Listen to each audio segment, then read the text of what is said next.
2026 का नया साल शुरू हुआ है और दिल्ली में 27 दिन में सिर्फ जनवरी की अगर हम बात करें तो एक ऐसा आंकड़ा सामने आया है जो आपके रोंगटे खड़े कर देगा। दरअसल दिल्ली पुलिस की तरफ से जो डाटा जारी किया गया है उसके अनुसार जनवरी के 27 दिन में कुल दिल्ली में अगर हम लोग देखें तो 807 लोग लापता हुए हैं। अगर प्रतिदिन का आप आंकड़ा निकालेंगे तो 29 से 30 लोग प्रतिदिन रोज राजधानी दिल्ली से गायब हो रहे हैं।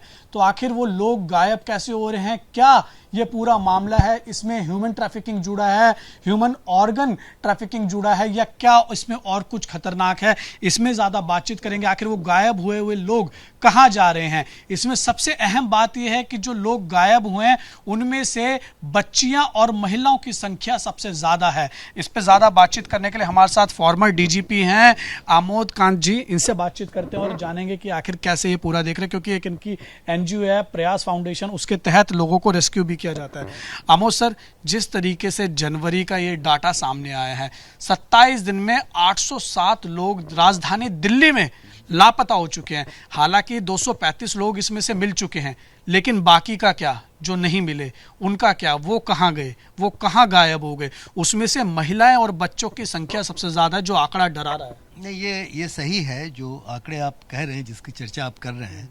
जो उसके बाद के भी आंकड़े जो मेरे निगाह में हैं कि करीब 1116 लोग पूरे जनवरी में गायब हो गए, जिनमें रिकवरी हुई 359 की रिकवरी हुई यानी कि 30% के आसपास या कुछ कम रिकवरी हुई। तो हम मान के चलते हैं कि रिकवरी तो होती है, होनी चाहिए रिकवरी, लेकिन गायब क्यों हो जाते हैं इतनी बड़ी संख्या में, और इतनी बड़ी संख्या में जो रिकवर्ड नहीं होते हैं उनकी हम बात करें। यह महज इत्तेफाक है कि आप प्रयास में बैठे हुए हैं, और प्रयास की स्थापना जो मैंने की आज से 38 साल पहले, तो मिसिंग पर्सन स्क्वाड से ही प्रयास की शुरुआत हुई। एक जुवेनाइल एड सेंटर का क्रिएशन हुआ, मिसिंग पर्सन स्क्वाड था, और एक कहीं जहांगीरपुरी के इलाके में बड़ी आग लगी, हजारों बच्चे सड़क पे आ गए, बहुत सारे बच्चे खो गए। तो इन तमाम बातों को देखते हुए इस विषय से हम लोगों का, मेरा गहरा ताल्लुक रहा एक पुलिस ऑफिसर की हैसियत से और प्रयास के संस्थापक की हैसियत से।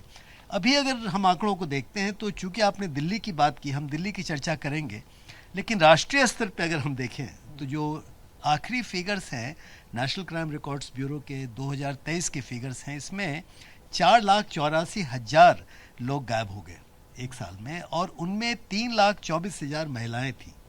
बहुत बड़ी बात है। यानी ये ऐसा नहीं कि ये पैटर्न आज इमर्ज कर रहा है, ये पैटर्न पहले से ही चल रहा है। और उसमें एक, मैं तो अच्छी बात कहूँगा, एक अच्छी बात ये थी कि किडनैपिंग एब्डक्शन के केसेस रजिस्टर हुए। सुप्रीम कोर्ट का एक डायरेक्शन है जिसके मुताबिक अगर बच्चे खो जाते हैं और नहीं मिलते हैं या महिलाएं नहीं मिलती हैं, तो पुलिस पे पाबंदी है कि आप उनको किडनैपिंग मान के चलें। खोए बच्चे हैं तो किडनैपिंग मान के चले, किसी ने किडनैप किया है। अगर बच्चे या महिलाएं किडनैप्ड हो गए और नहीं मिले तो आप ट्रैफिकिंग मान के चलें। हम तो एक स्टेप आगे बढ़ना चाहेंगे। और जो 2023 के आंकड़ों में करीब करीब जो केसेस बच्चों के खिलाफ हुए या बच्चे इसमें विक्टिम थे, उनमें कोई 1,77,000 के आसपास केसेस थे। और आप ये समझें कि 79,000 बच्चे थे और 82,000 बच्चे ऐसे थे जिनको मिसिंग पाए गए और जिसमें कि किडनैपिंग एब्डक्शन के केस रजिस्टर हुए। तो आप देख रहे हैं कि कितना बड़ा एक बहुत बड़े पैमाने पे इस ढंग की समस्या हो रही है। महिलाओं की संख्या बहुत ज़्यादा होती है। अब जैसे एक फिगर मेरे पास है कि 1,13,000 जो केसेस हुए उसमें 1,16,000 विक्टिम्स थे और 92,000 उसमें महिलाएँ थी। 92,000 महिलाएँ थी। ये बड़े अजीब फिगर्स हैं। और उसमें कोई 82,000 बच्चे थे, बच्चे विक्टिम्स थे।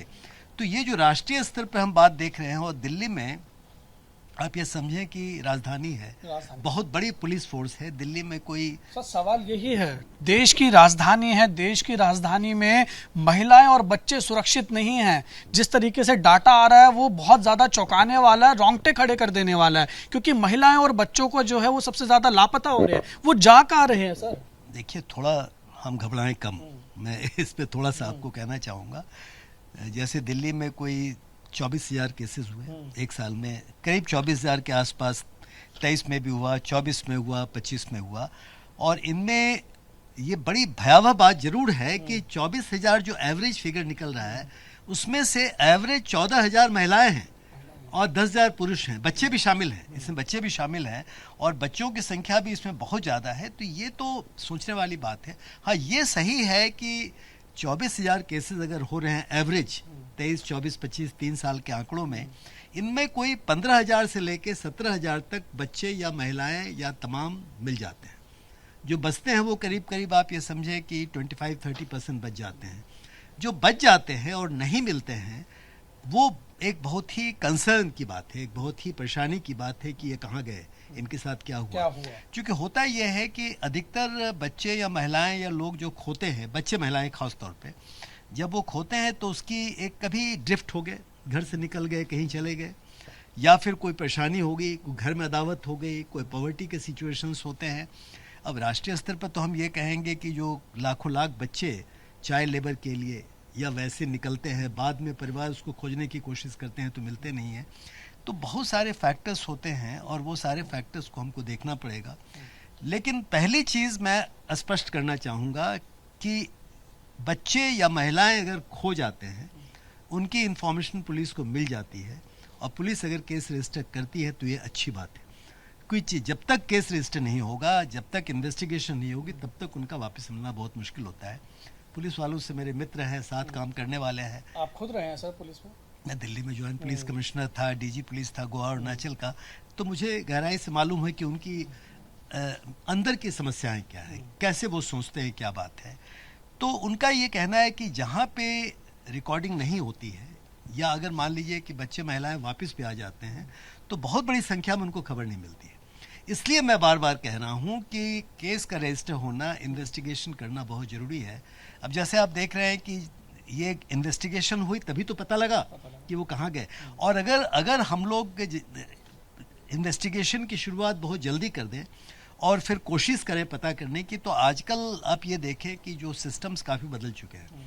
मेरे साथ तो खैर पिछले 38, 40, 50 साल की कहानी है, लेकिन आज पिछले कुछ वर्षों में जैसे CCTNS एक बहुत बड़ा एक सिस्टम है, प्रोसेस है, जो पूरे राष्ट्रीय स्तर पर national crime records bureau, police research and development, home ministry, तमाम उससे कनेक्टेड हैं। Crime criminal tracking network system, उसके अंदर ये तमाम इन्फॉर्मेशन एक पोर्टल पे, एक अपने पोर्टल पे आ जाती है। और फिर अब फेशियल रिकग्निशन का सिस्टम है, कंपैरिजन का सिस्टम है, नेशनल लेवल डेटा बड़े एक्टिव हो गए हैं। अब पूरे भारतवर्ष में 16,000 पुलिस स्टेशन हैं, कोई आप 760 के आसपास हमारे पुलिस डिस्ट्रिक्ट हैं। ये सारे कनेक्टेड हैं, सारे ऑनलाइन हैं। और उनके ऑनलाइन होने का, कनेक्टेड होने का ये फ़ायदा होता है कि जो भी इंफॉर्मेशन आती है वो इंफॉर्मेशन एक दूसरे से टैली करके, और आप कोशिश करके देश में बच्चे कहीं चले जाएं, महिलाएं कहीं चले जाएं, तरीके हैं उनको ट्रेस करने का, ट्रैक करने का। तो ये ट्रैकिंग सिस्टम पहले से बहुत इम्प्रूव कर चुका है और रिकॉर्ड होता है। अगर केस रजिस्टर होते हैं, इंफॉर्मेशन रिकॉर्डेड होती है, ट्रैकिंग ढंग से की जाती है, फेशियल रिकग्निशन सिस्टम या अदरवाइज जो बहुत सारे मेथड्स हैं, आधार कार्ड के माध्यम से बहुत सारे बच्चों को, बहुत सारे लोगों को हम ट्रैक कर पाते हैं। तो इसका ये फ़ायदा ये होता है कि रिकवरी बहुत ज़्यादा हो रही है। लेकिन हाँ, अगर आप ये सवाल पूछ रहे हैं कि जो नहीं मिलते हैं या क्यों निकल जाते हैं, तो निकलने के पीछे पॉवर्टी या बहुत सारे कारण हो सकते हैं। लोगों का माइग्रेट करना या पारिवारिक स्थितियां होती हैं, सामाजिक आर्थिक स्थितियां होती हैं, गांव से, छोटे शहरों से लोग निकलते हैं, बड़े शहरों में पहुंच जाते हैं, ये तमाम बातें हैं। लेकिन इसमें जो बहुत स्ट्रॉन्ग एंगल है वो है चाइल्ड लेबर का, फोर्स्ड लेबर का, ह्यूमन ट्रैफिकिंग का, माइग्रेशन का। मैं यही सवाल पे आ रहा था। जो लोग खुद निकल गए वो आपने बता दिया, लेकिन जो नहीं मिल रहे हैं, जो खुद लापता नहीं हुए, अपने घर से गायब खुद नहीं हुए हैं, क्या इसमें कोई इंटरनेशनल रैकेट भी इन्वॉल्व हो सकता है, आपको लग रहा है? क्योंकि जिस तरीके से सिर्फ महिलाओं और बच्चों को टारगेट किया जा रहा है, ह्यूमन ट्रैफिकिंग हो गया या ऑर्गन्स की जो है वो ट्रैफिकिंग हो गई, चाइल्ड लेबर हो गया या फिर देह व्यापार हो गया, ये सारा क्या इसमें आपको लगता है कि कोई इंटरनेशनल रैकेट भी इसमें जुड़ा हुआ होगा?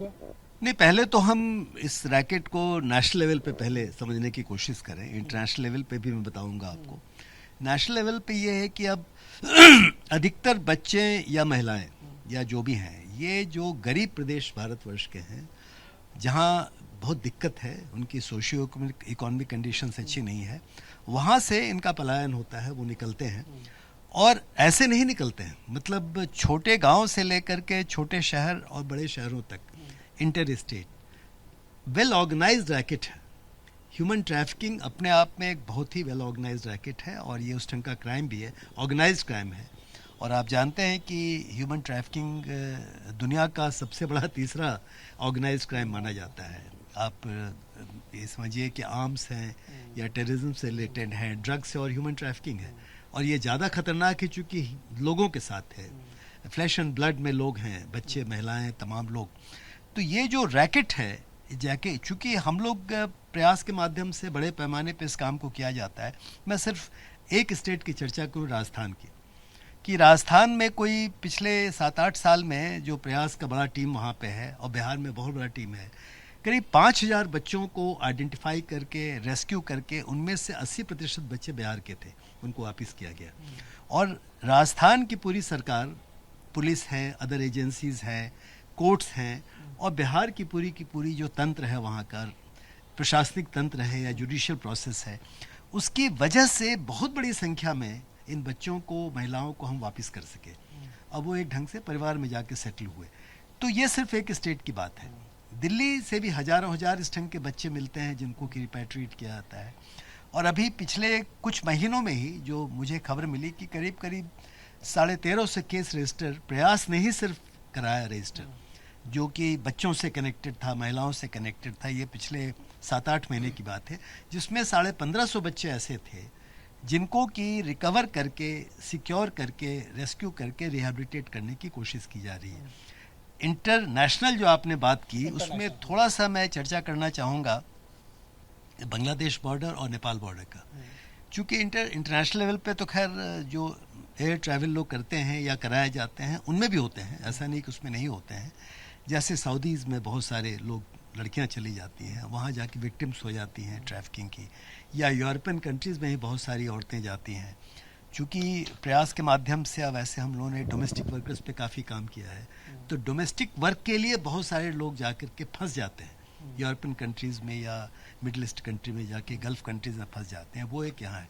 लेकिन लैंड बॉर्डर में नेपाल सबसे एक्टिव बॉर्डर है और बांग्लादेश का भी है। तो नेपाल के बॉर्डर पे जो प्रयास के चूँकि यूनिट्स हैं बहुत सारे, आपको पता है कि हमारे कोई 330 सेंटर्स हैं, शाखाएं हैं 12 प्रदेशों में। इंडो नेपाल बॉर्डर पे बहुत साल से काम हो रहा है। एक छोटे से पीरियड में 1100 बच्चे रिकवर हुए वहाँ पे, और 1100 में करीब आधे नेपाली बच्चे थे और लड़कियाँ थी बहुत बड़ी संख्या उनमें, और आधे इंडियन थे। और उनको फिर हम लोगों ने रिपैट्रिएट किया और पूरे लीगल प्रोसेस को डालते हुए रिपैट्रिएट किया।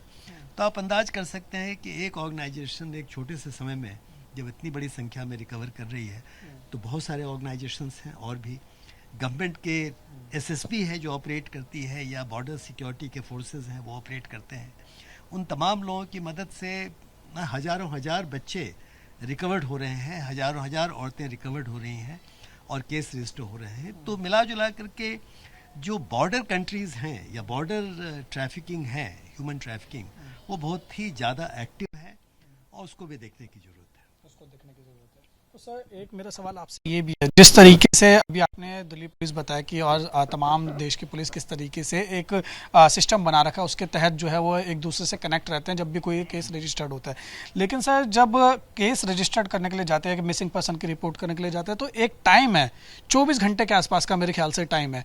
तो क्या आपको लगता है कि अब जिस तरीके से ये डाटा जो है वो लगातार बढ़ रहा है, अलार्मिंग है ये सिचुएशन, इसका जो टाइम है 24 घंटे का, क्या पुलिस को ये कम करना चाहिए, अपने कार्यशैली में कोई पुलिस को बदलाव करना चाहिए? क्योंकि चूंकि आप फॉर्मर डीजीपी रह चुके हैं दिल्ली के, आप जॉइंट कमिश्नर रह चुके हैं, तो इसको आप कैसे देख रहे हैं? नहीं, ये गोल्डन पीरियड है, जैसे कहते हैं ना, गोल्डन पीरियड कहते हैं कि हार्ट अटैक में होता है कि अगर किसी को हार्ट का प्रॉब्लम है, उस गोल्डन पीरियड में आप एक्ट करते हैं तो मेजॉरिटी ऑफ लाइफ सेव हो जाते हैं। उसी ढंग का गोल्डन पीरियड यहाँ भी हम मान के चलें कि अगर आप कोई बच्चा गायब होता है और कोई औरत गायब होती है, कोई लोग गायब होते हैं, तो गायब होने के तुरंत बाद अगर परिवार वाले ज़्यादा समय वेस्ट ना करें, एक तो एक कॉमन अवेयरनेस की बात है कि भाई अगर आपने पुलिस को इन्फॉर्म कर भी दिया, मान लीजिए कुछ घंटों के अंदर आपका बच्चा घर वापस नहीं आया, आपकी कोई महिलाएं घर वापस नहीं आई, आपने इन्फॉर्म कर दिया, तो कोई तूफान तो नहीं आता है ना। आपके इन्फॉर्म करने से भी हो सकता है कि फ़ायदा हो जाए। कुछ घंटों में आप इन्फॉर्म करते हैं, ये तो कार्रवाई है परिवार की तरफ से, जिनके परिवार के लोग गायब हो गए। दूसरी तरफ जब आप इंफॉर्मेशन मिल जाती हैं तो पुलिस तंत्र एक्टिव है, माने आप मिनट्स में या घंटों में पूरे देश इंफॉर्मेशन आप दे सकते हैं। नेटवर्क है, नेशनल लेवल का पूरा नेटवर्क है, जिप नेट है, बहुत सारे नेट हैं, पुलिस नेट है जिसपे कि इंफॉर्मेशन चली जाती है। तो वो इंफॉर्मेशन जब आप देते हैं फिजिकल डिस्क्रिप्शन के साथ, डिटेल के साथ, तो इस इंफॉर्मेशन का फ़ायदा हो सकता है और होता है। ठीक है, उसके बाद केस रजिस्टर अगर आप करते हैं तो इन्वेस्टिगेशन के दौरान केस रजिस्टर आप करें ना करें किडनैपिंग, एब्डक्शन का या कोई और या ट्रैफिकिंग का, लेकिन इन्वेस्टिगेशन तुरंत शुरू हो जानी चाहिए। और अगर आप इन्वेस्टिगेशन शुरू कर देते हैं तो जो लोकल कांटेक्ट होते हैं, मान लीजिए बच्चा परिवार से निकला या कोई महिला परिवार से निकलती है, उस पूरी कम्युनिटी से, उसके कनेक्टेड पर्सन से, उसके कांटेक्ट से अगर आप एक इन्फॉर्मेशन गैदर करते हैं तो उसके आधार पे चांसेस बहुत ज़्यादा होते हैं कि वो रिकवर हो जाएंगे। अगर इस गोल्डन पीरियड को आपने मिस किया, कुछ घंटों को या 1-2 दिन को मिस किया, तो संभावना कि वो निकल जाएं, उस शहर से निकल जाएं, प्रदेश से निकल जाएं और ऐसी जगह पहुंच जाएं लोगों के गिरफ्त में जहां कि इनको ट्रैफिकिंग का शिकार बना दिया जाए, ये काफ़ी संभावना है। मुझे याद है कई एक साल पहले नई दिल्ली रेलवे स्टेशन पे एक बड़ी जोरदार एक मुहिम चलाई प्रयास ने, और भी एनजीओ शामिल थे, रेलवे पुलिस के साथ मिल करके, आरपीएफ के साथ मिल करके। मतलब आप ये समझिए कि कोई 2 या 3 दिन के अंदर 750 बच्चे यहाँ पे ऐसे नजर आए मतलब घूमते टहलते हुए नजर आया रेलवेज में, जो सारे के सारे अकेले थे, परिवार से उनका ताल्लुक नहीं था। तो जाहिर है कि तमाम बच्चे कहीं न कहीं से मिसिंग चिल्ड्रन थे, लॉस्ट चिल्ड्रन थे, जो टारगेट बनते हैं ह्यूमन ट्रैफिकिंग का या अपराध का टारगेट बनते हैं। और उनसे जब पूछा गया तो यही हुआ कि जो बच्चे 2 दिन भी रह गए, 3 दिन रह गए रेलवे स्टेशन पे, तो जो ट्रैफिकर्स हैं या उनको चाहे चाइल्ड लेबर के तौर पे हों, चाहे जैसे, या लड़कियां हैं उनको रेड लाइट एरिया तक ले जाने की बात हो जाती है, उनको लोग लेके निकल जाते हैं। लोग एक्टिव हैं, ट्रैफिकर्स एक्टिव हैं, एजेंट्स एक्टिव हैं, सिंडिकेट्स एक्टिव हैं। तो उस सिचुएशन में जो एक गोल्डन पीरियड है, इस पे बहुत मुस्तैदी के साथ, जल्दीबाजी में और एक सिस्टमेटिक ढंग से इन्वेस्टिगेशन करने से उसका बहुत बड़ा फ़ायदा होता है। तो सर एक आखिरी सवाल जाते जाते, आप ये जो पूरे आपने डाटा आपने बताया एनसीआरबी का, और जो हमने अभी बताया कि किस तरीके से दिल्ली में जो सिचुएशन हो रखी है वो अलार्मिंग है, तो इसको डाटा को पूरा देख के आपको क्या लग रहा है कि ये पूरा मामला किस तरफ जा रहा है? देखिए, मैं समझता हूँ कि दिल्ली पुलिस या वो पुलिस फोर्सेस जहाँ की इंफॉर्मेशन को लाया जा रहा है रिकॉर्ड पे और लाने के साथ कोशिश की जा रही है उसको रिकवर करने की, ये बहुत ही सही कोशिश है और हमको इससे बहुत ज़्यादा अलार्म नहीं होना चाहिए, मैं बताना चाहूँगा। दूसरा तरीका ये था कि आप रिकॉर्ड ही ना करें, इन्वेस्टिगेशन ही ना करें, पब्लिक नॉलेज में बात ना आए। ये बात आई, अच्छी बात है। यहाँ पे जो खोया पाया या इस ढंग के बहुत सारे प्रोग्राम्स हैं, अलग अलग पुलिस फोर्सेस के अलग अलग नाम दे रखा है, नेशनल लेवल पे अलग है, लोकल लेवल पे अलग है। दिल्ली पुलिस ने इस काम को मुस्तैदी से किया है। दिल्ली पुलिस ने कभी भी इस काम को एक सेकेंडरी नहीं माना है, और ये बात मैं खुद बता सकता हूँ। जो 38 साल पहले मिसिंग पर्सन स्क्वाड के माध्यम से प्रयास की शुरुआत हुई, मिसिंग पर्सन चिल्ड्रन ही टारगेट था या कुछ जुवेनाइल्स थे। तो मेरा ये कहना है कि धीरे धीरे प्रोसेस काफ़ी इम्प्रूव कर गया है, हम एक एकदम सही जगह पे हैं। सिर्फ अपील यह है कि लोग इस इंफॉर्मेशन को न छुपाएं, पुलिस को बताएं। अब पुलिस अपील यह है कि जैसे इंफॉर्मेशन मिलती है आप उसको कैजुअली ना लें, आप उसी समय इंक्वायरी शुरू कर दें। अगर ऐसा करेंगे तो पूरी संभावना है कि ऐसे लोग बच जाएंगे और आप मैक्सिमम नंबर बच्चों को या महिलाओं को ट्रैफिकिंग से या गलत रास्ते से निकाल सकते हैं। बहुत शुक्रिया सर हमारे साथ बात करने के लिए और दर्शकों तक, देश तक बल्कि ये जानकारी पहुंचाने के लिए। तो आपने देखा, ये थे हमारे साथ बात करने के लिए फॉर्मर डीजीपी आमोद कांत जी, जिन्होंने साफ तौर पर बताया किस तरीके से राजधानी दिल्ली जो इस समय लापता गंज हो रखा है, उसके पीछे क्या कुछ कारण हो रखे हैं। साफ तौर पर आमोद कांत जी ने कहा है कि अगर आप में भी के आसपास भी कोई पर्सन मिसिंग होता है तो उसकी रिपोर्ट आप जल्द से जल्द कराइए, ताकि पुलिस जो है उसको जल्द से जल्द ट्रेस कर पाए। दिल्ली पुलिस देखिए हालांकि कहती है और दावे करती है, और रिपोर्ट्स भी यही कह रहे हैं कि कई जो लोग हैं उनको काफ़ी मात्रा में जो है वो रिकवर भी किया जाता है, डाटा ये बता रहा है। लेकिन उन लोगों का क्या जो नहीं मिलते हैं, वो लोग जो लापता हो चुके हैं, उनके साथ क्या हुआ है? क्या वो ह्यूमन ट्रैफिकिंग का शिकार हुए हैं, देह व्यापार का शिकार हुए हैं? क्योंकि महिलाएं और बच्चे इसमें सबसे ज्यादा जो है वो पीड़ित दिख रहे हैं, जो डाटा सामने आया है।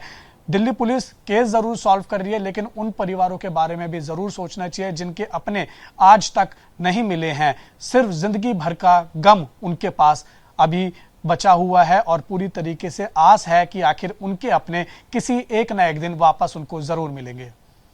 वीडियो जर्नलिस्ट परवीन दीक्षित के साथ उज्जवल कुमार, एबीपी न्यूज, दिल्ली।